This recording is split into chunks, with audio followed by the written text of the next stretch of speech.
järgmine ettekanne siis kannab sellist huvitavat pealkirja, et mida mees sünnitusmajas näeb. Vanasti mehi ei lastud sünnitusmaja nõukogude ajal, nad olid kandsid liiga palju igasuguseid neid haigusid, eks ole. Mehed ei olnud lihtsalt steriilsed nõukogude ajal. Nüüd on lääne ühiskond, me oleme palju puhtamad. Nüüd lastakse meid isegi sinna samasse palatisse, kus see väike kodanik ilmale tuleb. Mina käisin seal, õpetasin naist sünnitama ja ta sünnitaski väikse poja meile. Nägin igasuguseid asju, mida ma ei unusta. Aga siinkohal ma annan sõna üle siis Ingrid Kahoküla on ämmaemand. Palun. Ja. Tere. Seisan siin teie ees kui ämmaemand. Tegin oma ettekande lahti ja natuke ise ka imestasin, mida ma siia kirjutanud olin, sest et ma tegin ta valmis juba mõni aeg tagasi ja eile, kui mul oli plaanis teda üle vaadata ja natukene võib-olla ümber teha ja kokku tõmmata ja laiendada, olin ma hoopis sünnitusel varahommikust hilise õhtuni ja mitte niisama, vaid sündis minu 4. lapselaps, minu noorima poja esimene poeg. Nii et väga isadepäevane teema. Kõigepealt üleüldse seda, et miks siis on isad sünnituste juures? Mis siis juhtunud on lisaks sellele, et nagu kapitalistliku korra viljastavates tingimustes mehed on saanud nii steriilseks, et neid võib sünnitusmajja lubada. Ma arvan, et peamine põhjus on võib-olla selles, et mees naise jaoks ongi see ainuke pere. Alati on ju olnud sünnitamine naiste asi, aga siis oli elati laiendatud peredes ja naisel olid õed, tädid, emad, vanaemad, kogenud naised, kellega koos sai seda sünnituskogemust jagada. Aga tänapäeval tõenäoliselt mees on ainukene selline päris intiimne, lähedane perekonnaliige, kellega naine soovib seda sünnituse kogemust jagada sageli või tihti peale. Et meil siis nüüd oli niimoodi, et oli ämmaemand, et see ei ole päris tavaline, aga mõnikord harva võetakse kaasa mehe asemel ka hoopis sõbranna, õde, ema, et nii on. Et millal siis mees ja millal mitte ja kas kõik mehed peavad sünnitusele minema, kas õige mees läheb sünnitusele?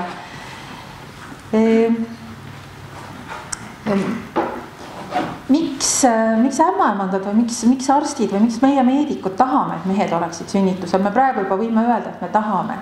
Et kui tuleb mõni naine üksinda, siis me tunneme kohe, et meid ei jätku hästi, kui see naine vajab lisaks sellele niisugusele meditsiinilisele hooldusele ja jälgimisele veel ka sellist psüühilist toetust ja kohalolu. Sest et juba praegu sünnitusmajas töö on üles ehitatudki nii, et see inimene, kes on naise juures, on tema mees. Me pigem eeldame, et mees on sünnitusel kaasas. Ja me oleme natukene hädas selle sünnitajaga, kes vajab ka seda juuresolekut. Nii et ma arvan, et see on üks olulisi põhjusi, miks alguses väga eksperimendi korras ja suure hirmuga tulnud Eestis, ma arvan, et on natukene üle 20 aasta sellest möödas, kui mehed sünnituste juurde lubati. Et miks see on nagu nii hästi levinud ja nii hästi omaks võetud. Ja lisaks sellele loomulikult Eestis ka on tehtud uurimusi, ma kahjuks kumbagi neist niimoodi ilma raamatukokku minemata ei leidnud ja kodus ma neid siia kaasata ei saanud sellesse juttu, mida ma täna teile räägin. Et siis Saksamaal tehtud uurimusest oli mees naisele toeks, siis naised tundsid vähem valu, nad ise hindasid seda nii, sünnitustegevus elavnes ja isegi komplikatsioon esines harvem. Nii et see ei ole ainult siis sellepärast, et oleks seltsiline, vaid et asi on täiesti tõenduspõhine.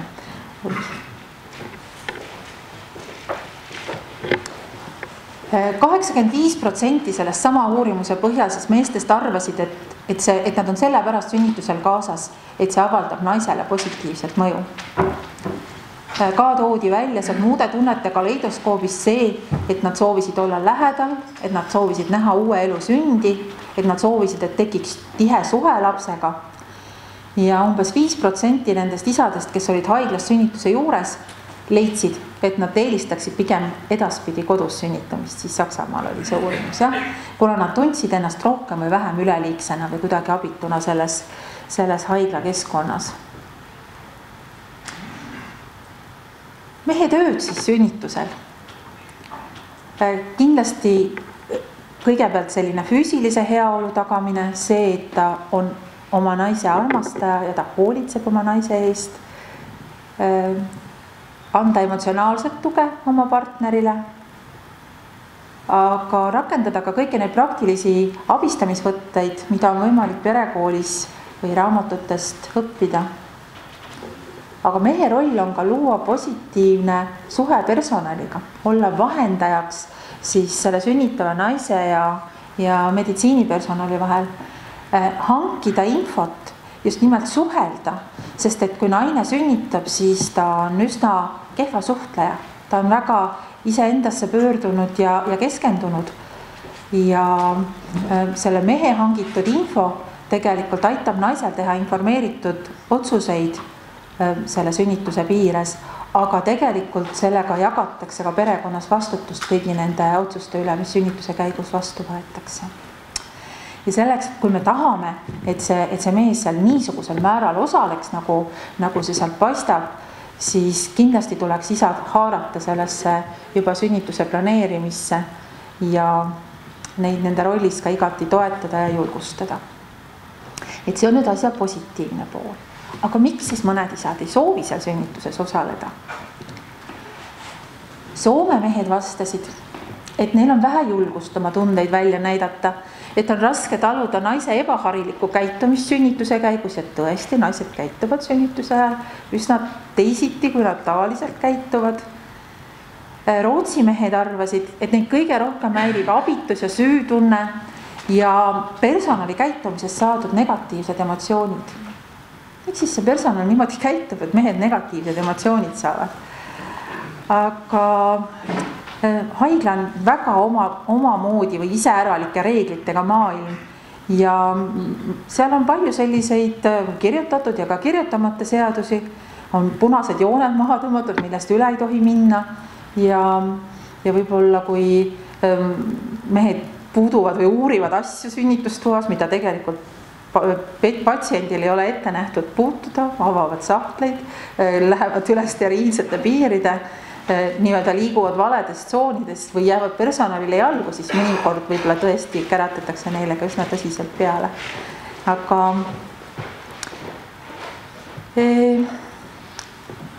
ja jällegi tagasi selle esimese küsitlusega juurde minnes Saksamaa juurde, siis paljud mehed ütlesid, nad tunnevad ennast ärevalt selle tõttu, et nad leiavad, et nende ettevalmistus on puudulik, et nad ei ole ikkagi nagu väga hästi sünnituse kohta selle infoga varustatud. Ja mis oli võib-olla veel üllatav on see, et veerand meestest otsustas alles vahetult ennem sünnitust, et kas nad ikkagi tegelikult üldse on sünnituse juures.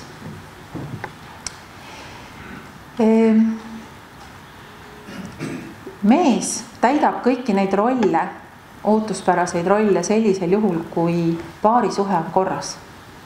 Sünnitus ei ole see koht, kuhu minna paarisuhet korda tegema või tülisid lahendama. Pinged tuleks ennem ära lahendada ja leppimised peaksid toimuma ennem, kui sünnitustuppa jõutakse. Pinged paari suhtes muudavad nii emotsionaalse kui praktilise abi andmise, aga ka vastuvõtmise üsna küsitavaks ja raskeks. Võib juhtuda, et naine peab lisaks sünnitamisele hakkama toetama veel oma ülitundlikku meest ja küllap naised ise teavad, kellel selline mees on. Nad juba ette ära muretsevad oma meeste pärast tavaliselt ja katsuvad leida omale kellegi teise sünnitoetajaks.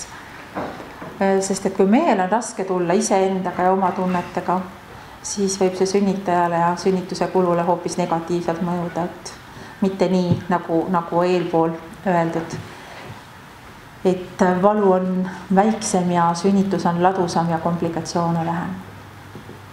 Et kui nüüd enamus maailmast on seda meelt, et mehed on tulnud sünnituse juurde, et jääda ja et mees võiks olla osa sellisest tähtsast peresündmusest, siis doktor Odell, kes on endine kirurg ja aastaid sünnitusabis töötanud, väga palju uurinud peresuhteid, emade ja laste suhteid, peamiselt just laste arengu ja psühholoogiaga tegelenud arst tegelikult viimasel ajal, siis tema ütleb praegu nii oma praegusest seisukohtade juures, et koos meestega hakkasid sünnitusruumidesse tungima ka kõrgtehnoloogilised masinad ja juhtus see siis läänes 70-ndatel, meil 90-ndatel, mis on üks meessoo sümbolitest. Sünnitamine on peaaegu täielikult muudetud maskuliinseks. Tõsi ta on. Ja sünnitamise puhul tagasi pöörduda selle naiselike juurte juurde.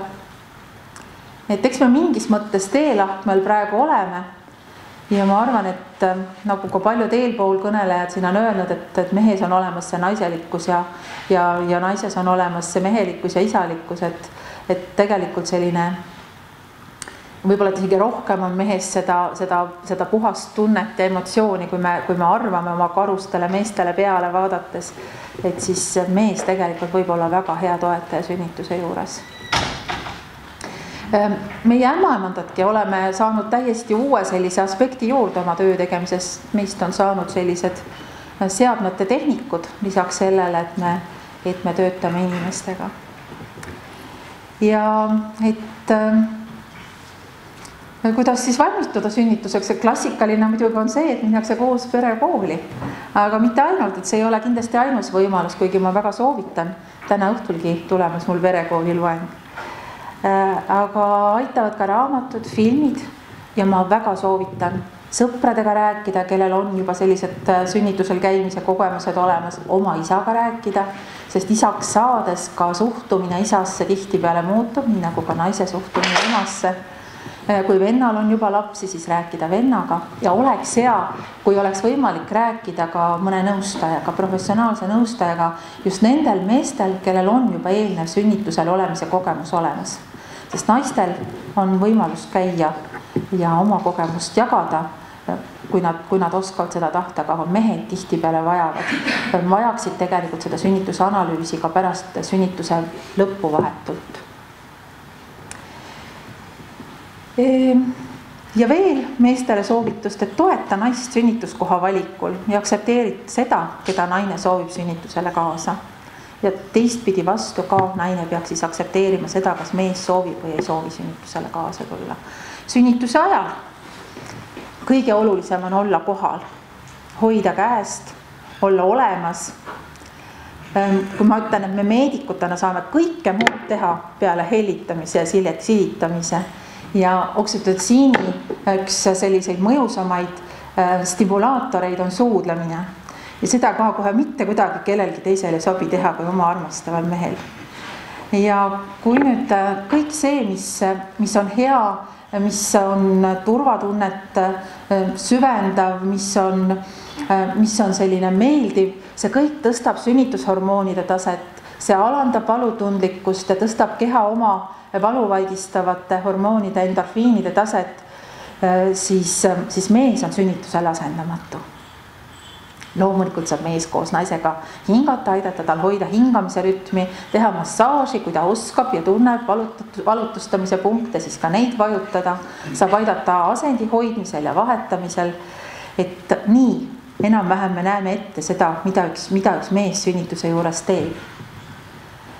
Ja selleks, et mitte nüüd siin väga pikalt rääkida, vaid teeme teiega koos ühe väikese jalutuskäigu piltides läbi sünnituse. Te olete võib-olla seda filmi näinud, aga kindlasti mitte niimoodi kaadritena. Pere siseneb sünnitusmajja. Naine ees, mees väga tagasihoidlikult sabas. Ja niimoodi tihtipeale tullaksegi.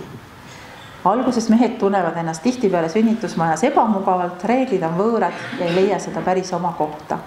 Ja siis nad võib-olla võtavad mõnikord natukese kummalisi seisu ja iste kohti selle sünnituse juures. Ja muidugi väga olulised riistad sünnituse kõrval on telefon ja kaamera tänapäeval. Aga võib tunduda ka, et oma naine on kuidagi kauge ja võõras, kui ta on aparaatide külge aheldatud. Aga mõne aja pärast hakkab tunduma, et ei, ta on ikkagi minu armas naine. Kuidas ta siis selles raskes olukorras üksinda hakkama saab? Ja väga agarad ämmaemandad või ämmandustudengid mõnikord võtavad üle ka mehe rolli, olla see füüsilise heaolu pakkuja ja see võib mehe sealt sünnitaja juurest eemale peletada. Aga mees loomu poolest uudishimulikuna ikkagi ligineb sellele protsessile, tuleb uuesti oma naisele ligi, võtab üle ämmaemandalt selja silitamise funktsiooni ja kui pere jätta üksinda, siis mehed reeglina ikkagi julgevad olla ka lähedal ja julgevad jagada hellust. Seda mööda, kuidas sünnitus edeneb, leiab ka tavaliselt mees oma rolli selles sünnituses, silitades, masseerides, kiites ja tunnustades naist selle raske töö eest, mida ta teeb, lihtsate väikeste teenetega oma armsale inimesele, näiteks vett ulatades, aidates asendit muuta ja vahetada.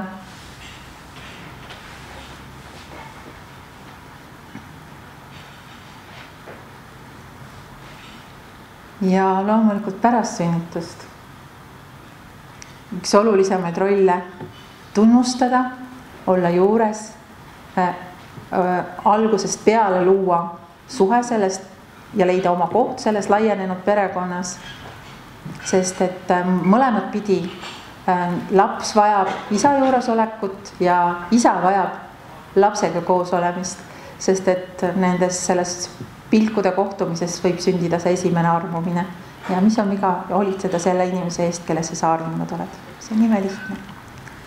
Üks tähtsad mehe rolle, nabanööri lõikamine, et hästi klassikaline. Eks me loome seda uut folkloori, neid uusi rolle seal sünnituse juures, et nabanööri läbilõikamisest on saanud selline ehtne meestetöö. Ja mees võib pakkuda seda turvalist süle lapsele siis, kui ema parasjagu beebit hoida ei saa. Aga see ei pea olema mitte nii, nagu siin meie piltide kangelased, et ollakse väga riides ja veel rätik eraldamas isa ja last, vaid et isa võib pakkuda lapsele ka nahk-naha kontakti,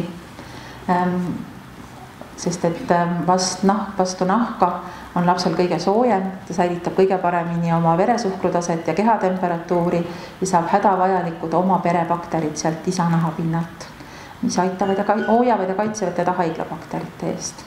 On kohti, kuhu mees ei pea vaatama, kui ta ei ole just naistearst. Nii et need mehed, kes pelgavad sünnituse juures näha midagi niisugust, mida nad näha ei tahaks, siis nad võiksid pigem keskenduda lapsele, vaadata mehele silma või vaadata naisele silma, mitte jalge vahele. Aga sünnitusjärgselt on mehel muidki toredaid ülesandeid, muuhulgas beebi vainitamine, naba puhastamine, aga kindlasti ka naise jaoks lihtsalt olemas olemine, juures olemine ja selle ilusa kogemuse jagamine. Ja veel, peaaegu iga õnnestunud imetamissuhte taga on ka toetav mees. Et väga raske on last imetada pikalt ja hästi, kui ei ole taga või juures mehe toetust. Ja rasketel hetkedel võib ka isa lapsele rinnapiima anda, aga siis omal moel. Siin selle pildi peal üks tubli isa joodab oma vastsündinud beebit tassist. Ja lõpuks, et paljudes idamaade kasvatuskultuurides on isadus mehelikkuse tähtsaim ilming. Ja ma usun, et see konverents täna siin ka isadust väärtustades annab oma panuse sellesse, et ka meie jaoks siin Eestis oleks isadus väärtustatud ja mehelikkuse tähtsaim ilming. Ja proua Luuleviilma on öelnud kunagi, et peresünnitus on täiuslikkus, kus kõik asjaosalised võidavad rohkem, kui nad üldse arvata oskavad. Nii et kes ei ole veel käinud või kahtleb, siis kindlasti soovitan, aga minna hästi valmistununa. Tänan kuulamast.